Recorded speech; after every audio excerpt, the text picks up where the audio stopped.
Ay, mga mahalang topic ngayon na tinatanong ni Gomer. Ang tanong niya ay, ano daw ang pesto na masasagad sa loob ng bulaklak? So, ito yung pag-usapan for today's video. Interesado ka mong malaman kung ano ang kasagot, please keep on watching para bago yan.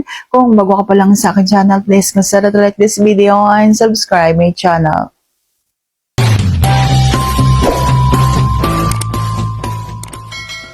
Alam niyo ba kung bakit gustong-gusto ko yung nakapatong yung aking balakang doon sa unan? Kasi nga po, yun nga po ay sagad doon sa kaloob-looban ng bulaklak. At lagi ko pong sinasabi sa inyo na kung anong pwesto yung magpapasarap sa isang babae, yun po ang uunahin ninyo. Kasi nga po, masarap po yun para sa inyong dalawa.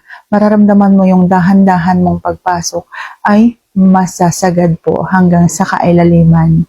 At kahit na maiksi ang iyong yan, ay mararamdaman mo yung pagkasagad. Okay? So, ang pwesto ay pwedeng nakahiga po, nakapatong yung balakang doon sa unan. Pwede rin naman po na nakatalikod.